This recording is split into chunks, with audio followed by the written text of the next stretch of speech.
Kalakpa magi matong ina kamban masu pharure. Pamjaba magi matong nungsiba masu ina kibani. Kanjaramba khakni wakhalda, ningjarakpa khakni pukningda. Aigi haibudu laklabadada nakai sengba, aigi khakoi ningba su phaurakle. Lepke khanbasu, lepkraba mami oina, leirambadagi, manil oina tapna sapong lakibani. Sado, nangi wari pumba liraga loikangalasi phaubada, yaningum yaningdagum kainumana hainingisibo. Nupigi tana thana yadraba magun singe manungda, madumasu khwaidagi maruweba, mamal yamlaba magulam oi tawrini. Yare, saidi tawlayanu, tanja asida. Magi number do aingonda share tawba yalo. Tawbadabu masada khangalamu. Aiga unadringai, wari sadringai, wa mai tokthoroi. Wari sananingbaga phaubrane, som sadubo. Nati, unaningbaga phaubraba. Ai ayingbida phauloina aikragi. Unadringaida wari hana tawbana phai. Unabada mamai hagalau yaraktardi ambu chapna batareba. Aduna phone da pau khara phauna bana phadau mali. Nahan tangna thingnabadudana wa gamta hairamdaba makai nang tawido. Hero chajala thamami atro. Nang wata sidi karimnari laknarira gyanamita tadredai. Khaningba khanjausi. Ado mitnagadabu thabakati thongnagum sidago hana haibi haurisini. Kainu mitnaba thabak haibo. Ai sam lemdrabo. Nongna basanta lakbase mausana thongan tabu bani adunani utlakano haise machi momo manka khangde yam tawna dai yare da nang nai ningi do ai gyan loina tare ko ai su thabam do loisilukhi so henu ko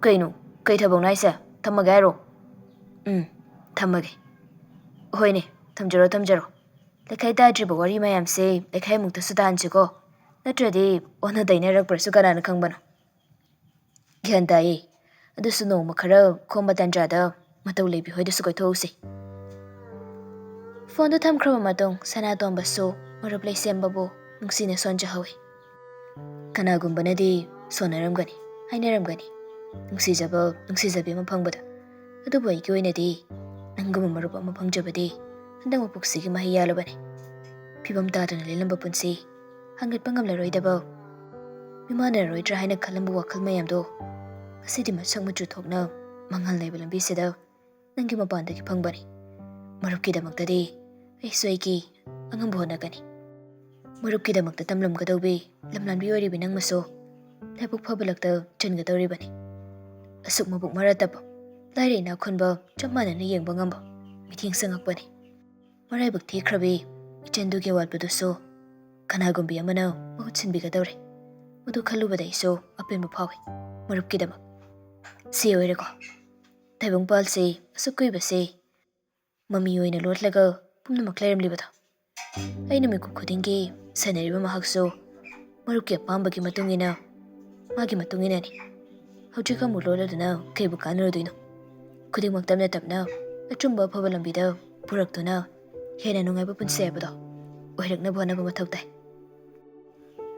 ahal masel sega maiga tanaraga mathangi aphaba numit amada luhongbagi matam lepnarese hani yasinare numit thaban pumnamak yam kupna yengodragasu charakpa ama haipeti punni yengmine thaudoksi thokdringai ni thoklaba kansidadi mangda thabaka mata aduna leiba haurabani imungani makta mama sana hanbido maithong maka lamba henkre matawni yumsigi mawoirani khanjabada somdana ka aduda wari tawri machi yai phabi chunglembi mataw leibi makhoi ahum chunglembina che akhoi matawse marhaiba konthongna phaida ko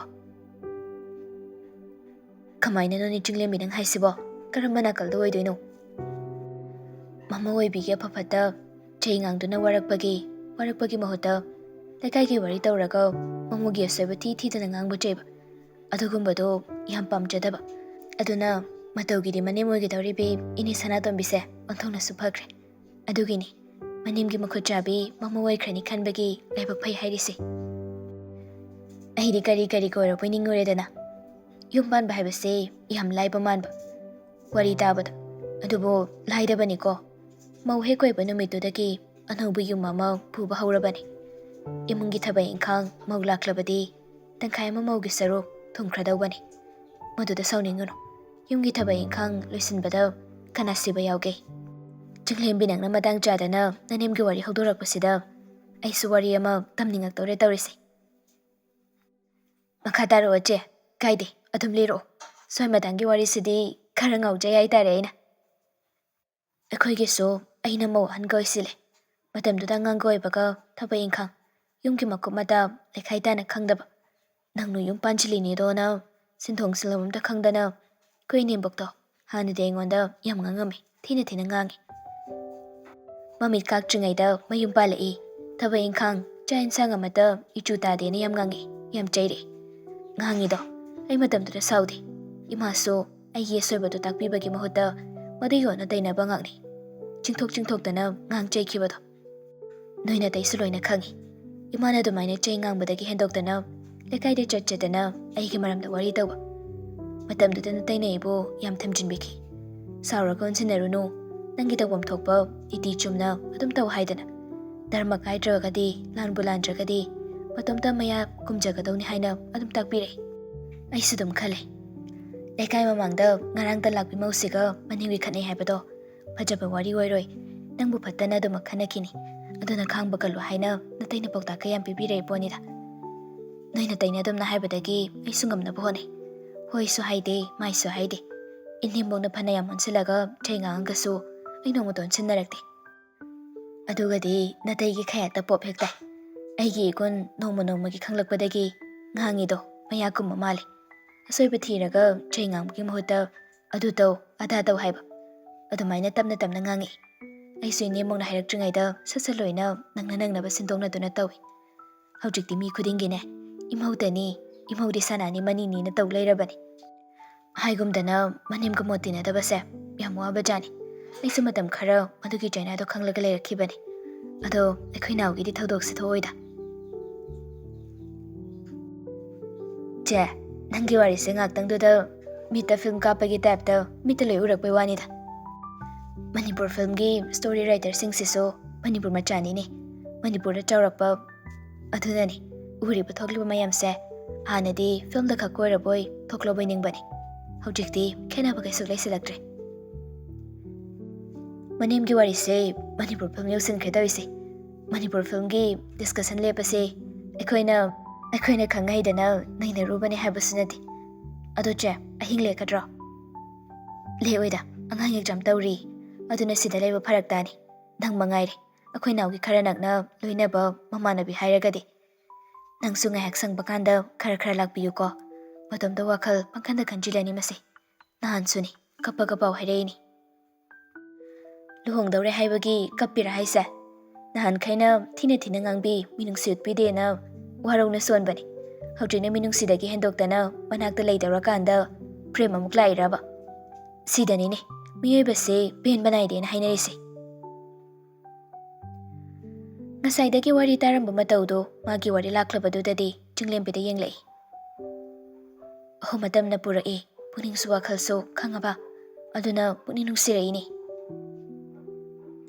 ꯀꯨꯊꯤ ꯌꯦꯡꯅꯔꯒ ꯃꯊꯪ ꯂꯥꯛꯄꯗ ꯂꯨꯍꯣꯡꯕꯒꯤ ꯃꯇꯝ ꯂꯦꯞꯅꯔꯅꯤ, ꯑꯗꯨꯅ ꯂꯨꯍꯣꯡꯕꯁꯤꯁꯨ ꯇꯞꯊꯒꯗꯧꯕ ꯃꯥꯟꯗꯦ꯫ ꯈꯔ ꯊꯨꯅ ꯍꯣꯡꯕꯤꯔꯁꯤ ꯆꯦ, ꯃꯊꯥ ꯌꯥꯝ ꯁꯥꯖꯔꯕꯅꯤ ꯃꯤꯅꯨꯡꯁꯤ ꯈꯪꯗꯕ ꯃꯥꯒꯤ ꯋꯥꯈꯜꯗ꯫ ꯃꯌꯨꯝ ꯄꯥꯜꯂꯣꯏ ꯀꯥꯏꯅꯒ ꯑꯇꯣꯞꯄ ꯅꯨꯄꯥꯗꯒ ꯍꯟꯅ ꯌꯦꯡꯉꯨ ꯌꯥꯕ ꯅꯠꯇꯦ꯫ ꯅꯍꯥꯟ ꯁꯥꯔꯤ ꯁꯦꯠꯄ ꯅꯨꯃꯤꯠꯇꯣ ꯑꯗꯨꯗ ꯗꯥ ꯃꯉꯥꯜꯗꯣ ꯃꯤꯠꯌꯦꯡ ꯑꯃ ꯇꯧꯈꯤꯕꯅꯦꯕ, ꯑꯩꯅ ꯍꯥꯏꯗꯣꯛꯇꯕꯒꯤ ꯋꯥꯅꯤ꯫ ꯅꯨꯃꯤꯠꯇꯨꯗꯒꯤ ꯋꯥꯈꯜ ꯑꯃ ꯂꯥꯛꯏꯔꯥ ꯀꯩꯅꯣꯝ ꯇꯧꯔꯝꯒꯅꯤ, ꯂꯨꯍꯣꯡꯕꯒ ꯌꯥꯎꯈꯠꯂꯛꯏꯁꯦ꯫ ꯆꯦ, ꯅꯅꯥꯎꯄꯤꯁꯤ ꯌꯦꯡꯉꯣ, ꯃꯁꯛꯁꯤ ꯀꯦꯗ꯭ꯔꯁꯨ ꯑꯗꯨꯝ ꯐꯖꯕꯅꯤ, ꯔꯥꯁꯤ ꯈꯨꯂꯩꯁꯦ꯫ ꯀꯦꯔꯒꯅ ꯇꯣꯉꯥꯟꯅ ꯀꯦꯕꯒꯤ ꯇꯥꯏꯞꯇꯅꯦ ꯇꯣꯉꯥꯟꯕ ꯃꯁꯛ ꯑꯃ ꯊꯣꯛꯄꯅꯤ꯫ ꯑꯁ, ꯅꯨꯃꯤꯠꯇꯨꯗ ꯗꯥ ꯃꯉꯥꯜꯅ ꯁꯣꯏꯗꯅ ꯃꯇꯧꯗ ꯉꯥꯎꯔꯝꯒꯅꯤ ꯈꯪꯉꯤ꯫ ꯂꯩꯀꯥꯏꯒꯤ ꯀ꯭ꯂꯕ ꯃꯦꯝꯕꯔꯁꯤꯡꯁꯦ ꯃꯅꯥ ꯄꯤꯕ ꯑꯗꯨꯝ ꯌꯥꯔꯤꯅꯤ, ꯑꯁꯨꯛ ꯀꯨꯏꯕ ꯃꯇꯝꯁꯦ ꯉꯥꯎ ꯅꯨꯡꯁꯤꯌꯨ ꯌꯥꯗ꯭ꯔꯒ ꯅꯨꯃꯤꯠꯇꯨꯗ ꯉꯥꯎꯍꯟꯕꯤꯕꯒꯤ꯫ ꯌꯥꯔꯦ ꯅꯪꯃꯁꯨ, ꯌꯥꯝ ꯍꯩꯅ ꯀꯗꯥꯏꯗꯒꯤ ꯁꯥꯒꯠꯂ ꯂꯤꯔꯛꯏ ꯋꯥꯔꯤꯅꯣ?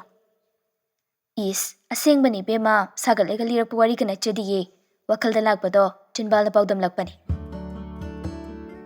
ꯀ꯭ꯂꯥꯁ ꯂꯣꯏꯔꯛꯄꯒꯤ ꯑꯍꯥꯡꯕ ꯃꯇꯝꯅꯤ꯫ ꯁꯕꯖꯦꯛ ꯑꯃ ꯀ꯭ꯂꯥꯁ ꯇꯧꯗ꯭ꯔꯦ ꯍꯥꯏꯗꯨꯅ ꯈꯔ ꯉꯟꯅ ꯊꯣꯛꯂꯛꯂꯒ ꯀꯣꯂꯦꯖꯀꯤ ꯀꯦꯟꯇꯤꯟꯗ ꯆꯪꯂꯛꯏ꯫ ꯅꯥꯀꯜꯗ ꯅꯧꯅ ꯀꯣꯂꯦꯖꯇ ꯆꯪꯉꯨꯕ ꯐꯥꯔꯁꯠ ꯁꯦꯃꯤꯁꯇꯔꯒꯤ ꯁꯥꯇ꯭ꯔ ꯅꯨꯄꯥ ꯈꯔꯁꯨ ꯐꯝꯗꯨꯅ ꯂꯩꯔꯝꯃꯤ꯫ ꯂꯩꯁꯥꯕꯤ ꯃꯈꯣꯏ ꯃꯉꯥꯗꯨ ꯄꯨꯂꯞ ꯃꯔꯤ ꯆꯪꯉꯛꯄꯗꯨꯗ ꯆꯥꯔꯝꯕꯗꯨ ꯇꯞꯊꯔꯒ Inkhallakpagi haunabi changlakliba ado amamam toina yenglei. Laimana maningi thang-thangna tabli-tabli changlakhlami. Lairamliba makhoi khara adusu mamit kadu khangsingi laima ubada khuningna inaduna ingit taunai. Laima hoisu ahangba mapa yenglaga pamthakhrabani. Satra singdu murum sonai. Bit kaloite hi. Mana masa khara fajai ka khallaga maningon chula phamjalaina.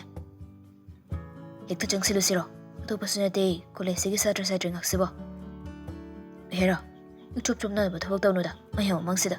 Ngarang na handa college karaga college ki washroom phawba kadamda lek khangjibai khoina ka hinjuma chumde. Semester kaya no su khangde. Moini hela magadi yamna lijaning bravo kupak chana ba thawak tawnu gumsiko. Nanga mai ba nupa man kiraponi hi. Hard kado ona taina pala ba kainom tawrongani. Nupa aisidi kharasu thawna leba tayadana. Moida ka to karan tawru sabidante dana. Ikoi su chumna som khangna ningba yai kaino. Hoyare se amta landinga setting ang nisingdo. Siya nam ta chana ba tawse. Koina pa mai se kuirabani. Mi to ba changakpada phumninga phumlei chaina agolon talak pasoire. Sidagidi college changnai kanaro. College lorakpagi manarak matam sida mingonda yelogamse. Masaka ngawrabanina mathangda kanano karino haibado khangnona ba tawse. Ado masak phajabi ma yawrise noina taima kaoibado lemjaroidro. Loisilakpagi wahaiduda phagi tanaraga makhoi maseldo amuk pulap nokminai. Nokpada nupa ko oire kharadi nili. Laimu hoigi party do onthoklaga hairap satra satri sing ado yengaklami. Laimadi maningon silaga phamkhrabanina onthoktuni yengthoraktre. Ko intoisibo. Maya maraktagi maruoina aikoini khankiwa madi onkon thoraktin toisa. Asamna makhoisu wari watai khara tawraga chabado loisilaga thoknarakpada thokpa mapa ko oire. Mari thokhibada laimada loini yengnarami. Somdana ayingbina makhata raklami. Midiyeng singse laimada loina thamida. Hojang singdobo yamnai bewani ne. O sak phajarubagi ne laima yawbagi khoisu chakthokjari ni kaino. Semda chana batawse inkradi haurui ai chak yam lami. Ngasidi warido kono tawro yare. Chasi. Akhoi to driver do ngai leire haibani geta. Manung thokji laura kai ngangaramon haikrabani ena. Khangde ko khoi wade paunu ngai halu haisida leire koide. Handakti wakhal ki yam nungai. Laimagi pau tabada ahingase nganta tomi wakhal nungai mandana. Nangido na mukai ni sano haise. Anauba ni sagi mahauni. Nang maso leithok leisen taw lerano. Ko kya khro kai dawrage. Adu wa jare do nang sidro. Tamo yaida. As hekta hayi mingka palle hawani noibo. Ai bi de haini ko. Noi hen male. Laya mayawi. Masak to mukta khangdokpadi yabani tawrise. Masadi khangabani ba. Akoi khangan gi khangaloi leimagi kuta loina lei. Noina masak khangninge kaina ko namangdane lepirakadawa midana te ko. Laimase onthonglulumna khanjara boire ko. Sida tumin leiba ngamliba. Nang maso ngakpani yawaiba. Dasna tombada dalai sembana laimagi number do share tawro ona haibani. Adusu laima masada hana haibiyo kaina. As khangjada ai moigi nungsinabase khalakpa phaurakadawre ko ai. Ngai ko he chang amada layo nang maso. Chado ingabani ayingbe. Amda thakchilo kaidawrage nangba. Makhongna sorok phawa thokminare. Ngasai canteen da lairamba sadra sing ado college ki gate ngaiduna dumak lairami. Laimo hoi ngaiduna lairibani. Sana tombado laimo hoi thoklakpa ubada makoina lakliba domda gari do thokjilaklami. Sadra sing adusu adumak yengduna laihawi. Somda sana tombana so moina sana kiba wari sing ado loina tahaurabani. Kanano karino haibadu mari khanjilude. Adu kiyamba sadra singi wari ado. Adu bulai moina thoklakpadu ubada kasaidegi moina wathi ngangnaraga ngairiba asi laimo hoigi party ni haiba khangbani. Maming khangdabana banduna hairudrabasu wari eduda makhoina khoidaribasi laimani haibasu sana tombana khangi.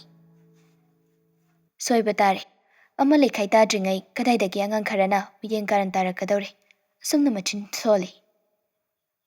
Makhoida haifet yenglamlaga auto do thauba hauki. Machina son kibado asomda sulai sembamagi manakongda su yauribani. ꯂꯩꯃꯒ ꯑꯌꯤꯡꯕꯤꯒꯁꯨ ꯂꯩꯃꯍꯣꯏꯒꯤ ꯊꯣꯡꯒꯥꯜꯗ ꯂꯩꯍꯧꯔꯦ꯫ ꯁꯅꯥꯇꯣꯝꯕ ꯍꯥꯟꯅꯒꯨꯝ ꯃꯈꯣꯏ ꯊꯝꯂꯝꯗꯥꯏꯗ ꯒꯥꯔꯤ ꯃꯃꯥꯏ ꯂꯩꯔꯒ ꯑꯃꯨꯛ ꯆꯠꯈ꯭ꯔꯦ꯫ ꯑꯌꯤꯡꯕꯤ ꯂꯩꯃꯕꯨ ꯈꯥꯝꯂꯒ "ꯅꯝꯕꯔꯗꯣ ꯄꯤꯈꯤꯕ ꯌꯥꯔꯕ ꯅꯠꯇ꯭ꯔꯣ?" "ꯀꯩ ꯅꯝꯕꯔꯅꯣꯃꯣ?" "ꯀꯩꯅꯣ ꯑꯩꯅ ꯉꯁꯥꯏꯅ ꯍꯥꯏꯗꯨꯗꯤ." "ꯑꯩ ꯒ꯭ꯌꯥꯟꯒ ꯇꯥꯍꯧꯗꯦꯗ ꯅꯣꯏ ꯋꯥꯔꯤꯗꯣ." "ꯑꯁꯦꯡꯕꯒꯤ ꯇꯥꯗ꯭ꯔꯤꯔꯣ ꯅꯠꯇ꯭ꯔꯒ ꯇꯥꯁꯤꯟꯅꯗ꯭ꯔꯤꯔꯣ ꯅꯪꯒꯤꯁꯦ?" "ꯀꯩꯅꯣ ꯃꯤ ꯑꯁꯦꯡꯕꯩꯅꯤ ꯆꯥꯛ ꯂꯥꯝꯃꯟꯗꯅ ꯑꯩ ꯅꯣꯏ ꯉꯁꯥꯏ ꯁꯥꯟꯅꯈꯤꯕ ꯋꯥꯔꯤꯗꯣ ꯌꯥꯝ ꯃꯨꯟꯅꯒ ꯇꯥꯁꯤꯜꯂꯨꯗꯦꯕ꯫ ꯐꯣꯟ ꯅꯝꯕꯔ ꯄꯟꯈꯤꯕꯗꯣ ꯇꯥꯕꯨꯗꯤ ꯇꯥꯍꯧꯏ, ꯀꯅꯥꯒꯤ ꯀꯔꯤꯒꯤ ꯅꯝꯕꯔꯅꯣ ꯍꯥꯏꯕꯗꯨꯗꯤ ꯑꯩ ꯈꯪꯍꯧꯗꯦꯃꯤ." "ꯗꯥ ꯂꯩꯁꯦꯝꯕꯅ ꯅꯪꯒꯤ ꯅꯝꯕꯔ ꯄꯤꯌꯨ ꯍꯥꯏ ꯑꯗꯨꯒꯤ." "ꯑꯌꯤꯡꯕꯤ ꯌꯥꯔꯦ ꯍꯥꯏꯅ ꯂꯧꯔꯒꯦꯀꯣ, ꯄꯤꯈ꯭ꯔꯒꯦ." "ꯑꯁ ꯑꯍꯤꯡꯕꯤ ꯏꯀꯥꯏꯗ꯭ꯔꯣ ꯃꯤ?" "ꯍꯣ ꯎꯅꯗ꯭ꯔꯤꯉꯩꯗꯅꯦ ꯄꯥꯎꯗꯣ ꯈꯔ ꯐꯥꯎꯅꯕꯅ ꯐꯗꯣꯏꯅꯤ, ꯎꯅꯕꯗ ꯏꯀꯥꯏꯕ ꯈꯔ, ꯈꯪꯉꯕ?" "ꯀꯔꯤ ꯋꯥꯔꯤꯅꯣ ꯁꯥꯟꯅꯗꯣꯏꯁꯤꯕꯣ? ꯏꯀꯥꯏꯖꯩ ꯍꯥꯏꯕꯅꯤ." "ꯍꯣ ꯃꯤꯗꯤ ꯅꯨꯄꯥꯅꯤ, ꯃꯥꯅ ꯃꯥꯏꯅ ꯁꯥꯕ ꯍꯧꯖꯔꯛꯁꯅꯤꯌꯦ. ꯑꯇꯣꯞꯄ ꯂꯣꯟꯗ ꯁꯥꯔꯨꯒꯗꯧꯕ ꯋꯥꯔꯤꯁꯨ ꯅꯠꯇꯦ, ꯃꯩꯇꯩꯂꯣꯟꯗꯅꯤ, ꯏꯃꯥꯂꯣꯟꯗ ꯁꯥꯟꯅꯗꯣꯏꯕ, ꯒ꯭ꯌꯥꯟ ꯇꯥꯔꯕ?" "ꯑꯁ ꯅꯣꯏꯅ ꯃꯔꯣꯜ ꯑꯃ ꯏꯔꯥꯡ ꯁꯥꯒꯠꯄꯁꯤ ꯅꯣꯏꯅ ꯈꯤꯠ ꯍꯦꯜꯂꯤ, ꯀꯩꯅꯣ ꯈꯪꯗꯦꯃꯤ, ꯑꯃ ꯅꯠꯇ꯭ꯔꯒ ꯑꯃ ꯍꯦꯛꯇ ꯈꯨꯝꯃꯤ." "ꯍꯣꯏ ꯌꯥꯔꯦ ꯑꯩ ꯄꯤꯈ꯭ꯔꯒꯦꯀꯣ, ꯍꯥꯏꯅꯤꯡꯕ ꯋꯥ ꯂꯩꯔꯒꯁꯨ ꯍꯥꯏꯖꯁꯅꯨ, ꯈꯪꯗꯣꯛꯑꯣ ꯑꯗꯨꯝ. ꯂꯣꯟꯅ ꯅꯨꯡꯁꯤꯖꯕ, ꯈꯟꯖꯕꯗꯣ, ꯁꯦꯟꯅꯖꯅꯤꯡꯕꯗꯣ ꯃꯤꯐꯣꯡꯅ ꯈꯨꯗꯤꯡꯃꯛ ꯇꯧꯔꯒꯦ ꯍꯥꯏꯗꯨꯅ ꯍꯧꯗꯣꯔꯛꯂꯕꯅꯤ. ꯍꯧꯖꯤꯛꯇꯤ ꯅꯪꯁꯨ ꯄꯨꯝꯅꯃꯛ ꯈꯪꯉꯗꯨꯅꯤ. ꯑꯗꯣ ꯌꯥꯔꯦꯅ ꯂꯧꯔꯕꯅꯤꯀꯣ, ꯄꯤꯈ꯭ꯔꯒꯦꯀꯣ. ꯆꯠꯂꯦ ꯑꯩꯁꯨ, ꯅꯪꯁꯨ ꯃꯥꯏ ꯃꯔꯝꯗꯅꯦ ꯃꯔꯛ ꯃꯔꯛꯇ ꯍꯪꯕ ꯍꯧꯔꯛꯏꯗꯣ ꯃꯁꯥꯗ ꯍꯪꯉꯣꯀꯣ."